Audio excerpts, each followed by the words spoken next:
Hello friends, this is CA Rohan Kamlia और आज हम लोग डिस्कस करेंगे टॉपिक जो 43rd जीएसटी काउंसिल की जो मीटिंग हुई है।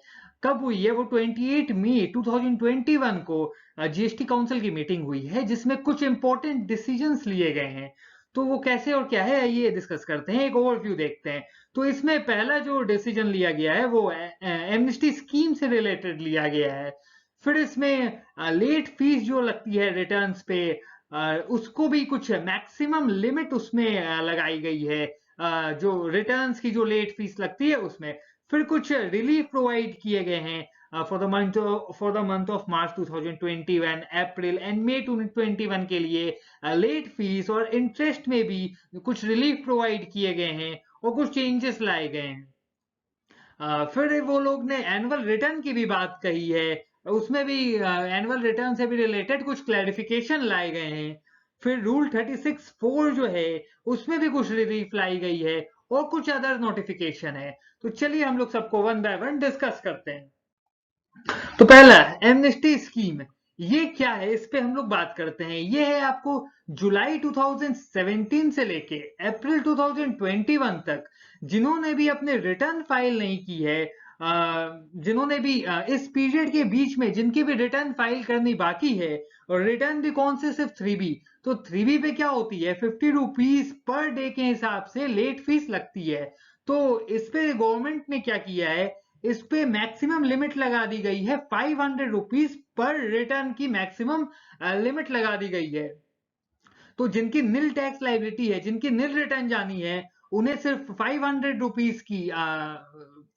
रुपीज की लिमिट लगाई गई है। और जो जिनकी नील टैक्स लाइबिलिटी नहीं है, जिन पे आउटपुट टैक्स लाइबिलिटी बनती है, उस पे 1000 की मैक्सिमम लिमिट लगा दी गई है। तो ये बहुत ही अच्छी अपॉर्चुनिटी है उन लोगों के लिए जिन्होंने अभी तक अपनी पुरानी रिटर्न फाइल नहीं की है। तो वो लोग सिर्फ 500 या फिर सिर्फ 1000 में अपनी पुरानी रिटर्न फाइल कर सकते हैं। पर रिटर्न ये जो अमाउंट है ये पर रिटर्न है।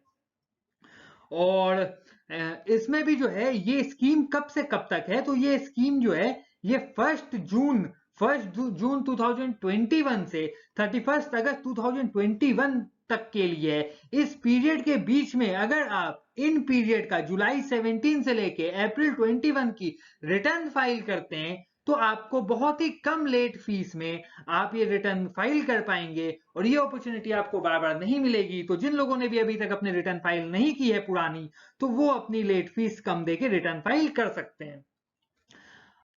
हाँ, तो उन्होंने और क्या क्या है और कहा है, उन्होंने रैशनलाइजेशन की बात की है। जैसे कि क्या होता है, जो लेट फीस लगती है 3B पे और GSTR 1 पे, तो इसमें इन्होंने मैक्सिमम लिमिट अब तय कर दी है। एमनेस्टी स्कीम में तो क्या था, पुराना जो रिटर्न फाइल होना था जुलाई 17 से अप्रैल 21 के लिए, वो उस स्कीम में आती है। पर अब आगे के लिए जो कि हम लोग बात करेंगे, जैसे मई, अप्रैल के बाद मई की रिटर्न जानी है, जून की जानी है, तो आने वाले जो फाइनेंशियल ईयर है या जो रिटर्न पीरियड है, इसके लिए इन्होंने रिटर्न में मैक्सिमम लिमिट तय कर दी है। तो वो किस तरीके से की है, 3B और GSTR 1 दोनों के लिए एक ही मैक्सिमम लेट फीस रखी है। तो इसमें जिनकी नील रिटर्न जाती है उनके लिए मैक्सिमम लेट फीस है 500 रुपीज की। तो 500 रुपीज तक की मैक्सिमम लेट फीस है, वो 3B के लिए भी 500 है, 1 के लिए भी 500 है। तो टोटलिटी में 3B और 1 दोनों के लिए मिला के देखा जाए तो ये 500 इंटू 2 1000 हो जाएंगी। ठीक है। फिर जो है उन्होंने जिनकी नील टैक्स लायबिलिटी नहीं है, तो इन्होंने 3 कैटेगरी में डिवाइड किया है। पहले जिनकी टर्नओवर 1.5 करोड़ से कम है, उनके लिए मैक्सिमम जो लेट फीस कैप्ड की है वो 2000 की है। जिनकी 1.5 करोड़ से 5 करोड़ के बीच में है, उन लोगों के लिए जो मैक्सिमम लेट फीस जो है पर रिटर्न के हिसाब से वो 5000 है। और जिनकी टर्नओवर 5 करोड़ से ज्यादा है उनके लिए मैक्सिमम लेट फीस जो है वो 10,000 की है। तो यहाँ आपको कंफ्यूज नहीं होना है, ये मैक्सिमम लेट फीस की बात कर रहा है। ऐसे अभी भी नॉर्मल जो लेट फीस है वो 50 रुपीज पर डे के हिसाब से लगता है। लेकिन अगर सपोज बहुत ज्यादा दिन हो जाता है तो मैक्सिमम जो है गवर्नमेंट वो आपसे जो है इतनी ही ले सकती है। आप जिस जिस भी कैटेगरी में फॉल करते हो उसके हिसाब से वो इतनी ही ले सकती है, इससे ज्यादा नहीं ले सकती है। समझिए। अब जो है और इसमें उन्होंने आगे बात कही है कि जीएसटीआर 4 जो है उसके लिए भी जो है अगर नील रिटर्न है जिनकी, तो उसके लिए भी मैक्सिमम लेट फीस है 500 रिमिट स्पेसिफाई किया है, और अगर नील टैक्स लाइबिलिटी नहीं है तो 2000 रुपीज पर रिटर्न ये स्पेसिफाई किया गया है। और इन्होंने जीएसटीआर 7 के लिए कहा है कि जो लेट फीस है वो 50 रुपीज के हिसाब से पर डे के हिसाब से इन्होंने घटा के 50 रुपीज पर डे के हिसाब से रख दी है, और इसमें भी जो है मैक्सिमम लिमिट लगा दी है 2000 रुपीज पर रिटर्न। तो ये हमने चर्चा की है रैशनलाइजेशन ऑफ रिटर्न के बारे में, कि आने वाले सालों में अब किस किस कैटेगरी में कितनी मैक्सिमम लेट फीस गवर्नमेंट ले सकती है। अब हम लोग आगे बात करेंगे, कुछ रिलीफ प्रोवाइड की गई है रिटर्न में फॉर मार्च 21, अप्रैल 21 और मई 21 की रिटर्न फाइलिंग में 3B01 में कुछ रिलीफ इन्होंने प्रोवाइड की है लेट फीस में और इंटरेस्ट में। तो वो एक एक करके समझते हैं। हालांकि ये रिलीफ पहले भी प्रोवाइड हुई थी, मैंने पहले वीडियो में भी ये शेयर किया था, लेकिन जो अभी लेटेस्ट मीटिंग हुई है इसमें ये रिलीफ बढ़ा दी गई है। तो वो किस तरह से है, तो यहाँ देखो आप, ये हम बात कर रहे हैं मार्च 21 के रिटर्न के लिए। तो मार्च 21 के रिटर्न के लिए क्या होगा, जिनकी टर्नओवर 5 करोड़ से ज्यादा है उन लोगों की ड्यू डेट 20 अप्रैल थी, तो इस पे 15 डेज जो है ये इंक्रीज कर दी गई थी लेट फीस के लिए, और इंटरेस्ट के लिए 9% पर एनम जो है वो 15 डेज तक 9% पर एनम के हिसाब से इंटरेस्ट लगेगा। ठीक है, अब जिनकी टर्नओवर 5 करोड़ से कम है तो उनकी भी ड्यू डेट 20 अप्रैल थी, उनकी जो है लेट फीस के लिए जो है 60 डेज एक्सटेंड कर दी गई है ड्यू डेट, तो 60 डेज तक कोई भी लेट फीस नहीं लगेगा। और फर्स्ट 15 डेज के लिए जो है वो निल है, जो इंटरेस्ट रेट है वो निल है, और नेक्स्ट 45 डेज के लिए, मतलब 15 डेज के बाद नेक्स्ट 45 डेज के लिए जो इंटरेस्ट रेट है वो 9% पर एनम है। ठीक है, अब क्यूआरएमपी स्कीम वाले, जो क्यूआरएमपी स्कीम में है तो उनको जो मार्च 21 का जो क्वार्टर है उसकी जो रिटर्न फाइल, उसकी जो 3B जाने की जो डेट थी वो 22 या 24, किन्हीं स्टेट के लिए 22 अप्रैल थी और किन्हीं स्टेट के लिए 24 अप्रैल थी। तो उस पे भी जो है इसे भी डेट 60 डेज के लिए एक्सटेंड कर दिया गया है, और इस पे भी जो है जो पेमेंट पे जो इंटरेस्ट लगना था तो वो फर्स्ट 15 डेज के लिए जो है वो निल कर दी गई है, और नेक्स्ट 45 डेज के लिए 9% पर एनम के हिसाब से इंटरेस्ट लगेगा। और जो कंपोजिशन स्कीम वाले जो हैं उनके लिए भी जो है क्वार्टर एंडिंग मार्च 21 के लिए क्या था, पेमेंट की ड्यू डेट थी 18 अप्रैल 2021। तो इस पे क्या होता है, कोई लेट फीस आपको नहीं लगेगा, लेट फीस इस पे लगता ही नहीं है, इस पे सिर्फ इंटरेस्ट लगता है। तो इंटरेस्ट में भी क्या किया है इन्होंने, फर्स्ट 15 डेज के लिए निल है और नेक्स्ट 45 डेज के लिए 9% पर एनम के हिसाब से गवर्नमेंट इंटरेस्ट लेगी। हालांकि बता दूं normal interest rate 18% per annum के हिसाब से होता है, तो जिसको कि रिड्यूस करके अपने अपने हिसाब से गवर्नमेंट ने 9% के हिसाब से किया है। अब आगे क्या है, अप्रैल 21 की अगर हम बात करें तो अप्रैल 21 की जो रिटर्न फाइल होनी है तो इसमें किस तरह से किया है, इसमें भी जिनकी टर्नओवर 5 करोड़ से ज्यादा है तो उनको क्या है, उनकी भी ड्यू डेट 28 में थी, इसको भी 15 डेज के लिए एक्सटेंड कर दिया गया है, और इंटरेस्ट के लिए इसमें भी 9% पर एनम के हिसाब से 15 डेज के लिए 9% पर एनम के हिसाब से इंटरेस्ट गवर्नमेंट लेगी।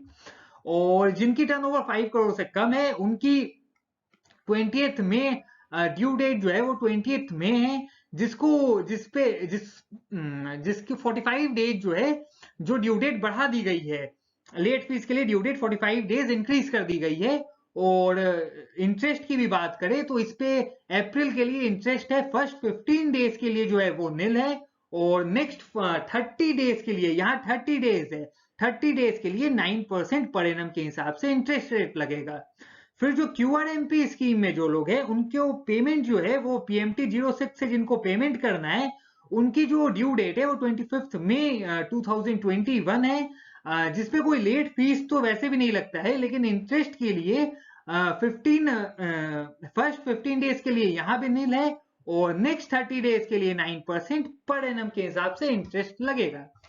तो ये है। अब हम लोग बात करते हैं मई 2021 के लिए। मई 21 के लिए भी इन्होंने क्या क्या कहा है, जिनकी टर्नओवर 5 करोड़ से ज्यादा है उनकी ड्यू डेट 28 जून थी, तो अब इसे 15 डेज के लिए एक्सटेंड कर दिया गया है, और इंटरेस्ट के लिए भी 15 डेज तक सिर्फ 9% पर एनम के हिसाब से इंटरेस्ट लगेगा। और जिनकी टर्नओवर 5 करोड़ से कम है उनकी भी ड्यू डेट 28 जून थी, जिसको 30 डेज के लिए एक्सटेंड कर दिया गया है। और इंटरेस्ट के लिए फर्स्ट 15 डेज जो है वो निल है, 1 भी रुपया इंटरेस्ट का नहीं लगेगा। और नेक्स्ट 15 डेज में 9% पर एनम के हिसाब से इंटरेस्ट लगेगा। फिर जो क्यूआरएमपी स्कीम में भी जो है उनको भी मई की पेमेंट जो है वो 25 जून तक करनी है, तो जिसपे लेट फीस तो कुछ नहीं लगता है पहले भी। और इंटरेस्ट जो है इसमें भी फर्स्ट 15 डेज के लिए जो है वो निल है, और नेक्स्ट 15 डेज के लिए 9% पर एनम के हिसाब से इंटरेस्ट लगेगा। तो ये मार्च, अप्रैल एंड मई की हमने अलग अलग बातें की है। और एक बात और बता दूं, मई 21 के लिए भी जो जीएसटीआर 1 और जो आईएफएफ इनवॉइस फर्निशिंग फैसिलिटी जो मई 21 के लिए जो जानी थी, जिसकी ड्यू डेट 11th और 13th है, इसे भी 15 डेज के लिए जो है वो एक्सटेंड कर दिया गया है। तो मई की भी जीएसटीआर 1 और आईएफएफ वालों की जो ड्यू डेट है वो 15 दिन के लिए बढ़ा दी गई है। अब हम लोग बात करते हैं जो रिलीफ प्रोवाइड किया गया है रूल 36(4) में। तो रूल 36(4) का एक ओवरव्यू मैं आपको दे दूं। रूल 36(4) में क्या होता है, किसी भी मंथ की हम लोग जो रिटर्न फाइल करते हैं, इसमें जो आईटीसी क्लेम करते हैं, वो आईटीसी क्लेम करने के लिए हमें 2B से मैच करके वो क्लेम करना होता है। मतलब 2B में जितना आपको शो कर रहा है, आप उससे 5% ही एक्स्ट्रा अपने रिटर्न में क्लेम कर सकते हैं। ये आपको हर मंथ जो है वो चेक करनी होती है। लेकिन जो अभी मीटिंग हुई है इसमें जो डिसीजन लिए गए हैं, तो इसमें अप्रैल, मई एंड जून इन तीनों की क्यूमुलेटिव हम करके देखेंगे। क्यूमुलेटिव यहाँ बोलने का मतलब है कि आप अप्रैल और मई में जो इनपुट है वो आप 2B के साथ नहीं भी मिलाओगे तो कोई दिक्कत नहीं है, वो आप अपना एज पर बुक्स आप क्लेम कर लो। लेकिन जून की जो रिटर्न जाएगी, तो इसमें अप्रैल, मई एंड जून तीनों को मिला के जो आपने 3B में क्लेम किया और जो आपके 2B में जो शो कर रही है, वो तीनों मंथ की हम लोग ऐड करके चेक करके जून के रिटर्न में अपनी एडजस्टमेंट करके जून के रिटर्न फाइल कर देंगे, जिससे क्यूमुलेटिव जो है अप्रैल में जून की जो हमने 3B में रिटर्न इनपुट क्लेम किया और जो 2B में दिख रही है, तो वो उससे 5% से ज्यादा नहीं होनी चाहिए।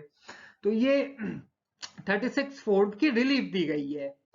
अब बात करते हैं एनुअल रिटर्न में क्या आया है। एनुअल रिटर्न जो है 2021 के लिए, इसमें उन्होंने बातें कही हैं कि जीएसटीआर 9 जो है 2021 के लिए जिनकी टर्नओवर 2 करोड़ से कम है, उनके लिए जीएसटीआर 9 ये ऑप्शनल है।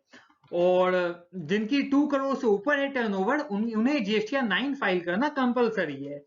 और जिनकी टर्नओवर 5 करोड़ से ज्यादा है, उन लोगों को 9C फाइल करनी कंपलसरी है। और 9C में भी इन्होंने अब क्या ला दिया है, सेल्फ सर्टिफाई करने को ला दिया है। अब जो है प्रोप्राइटर ये खुद जो है 9C सेल्फ सर्टिफाई कर सकता है। तो ये अब जो है 9C आपको और भी ध्यान से भरनी होगी, क्योंकि अब इस पे पूरी रिस्पॉन्सिबिलिटी ऑडिटर की नहीं रहेगी, उसके प्रोप्राइटर की ही रहेगी। अच्छा, और इन्होंने क्या चेंज लाया है, इन्होंने कहा है 31/8/2021 तक क्या होता है, कंपनीज को डीएससी कंपनीज की जो भी रिटर्न फाइल होती है, तो वो थ्रू डिजिटल सिग्नेचर फाइल की जाती है। तो इन्होंने 31/8/2021 तक कंपनीज वाले भी जो भी रिटर्न फाइल करेंगे, तो वो थ्रू ईवीसी कर सकते हैं, वो थ्रू ओटीपी कर सकते हैं। डीएससी की रिक्वायरमेंट 31 अगस्त 2021 तक नहीं है। ठीक है। अब जो है जीएसटीआर 4 की भी जो है, इन्होंने फाइनेंशियल ईयर 2021 की जो जीएसटीआर 4 जानी थी, उसकी भी ड्यू डेट जो है वो हालांकि 30 अप्रैल होती है, जिसे कि इंक्रीज करके 31 मई कर दिया गया था। अब इसे इंक्रीज करके 31 जुलाई 2021 कर दिया गया है। और आईटीसी 04 भी जो है, उसकी भी जो क्वार्टर एंडिंग मार्च 21 के लिए जो है ड्यू डेट इंक्रीज करके 30 जून 2021 कर दिए गए हैं। तो ये सारे फैसले लिए गए हैं 43rd जीएसटी काउंसिल मीटिंग में, जो कि 28 मई 2021 को ये बैठक हुई थी। और इसमें और भी मुद्दों पे डिस्कशन किया गया है, वो हम बाद में उस पर देखेंगे। ये मेजर मुद्दे हैं, जो इंपॉर्टेंट जो सब्जेक्ट है वो मैंने आपके साथ डिस्कस कर दिया है। अब अगर ये वीडियो आपको अच्छा लगा हो तो चैनल को लाइक, सब्सक्राइब और शेयर जरूर करें। Thank you.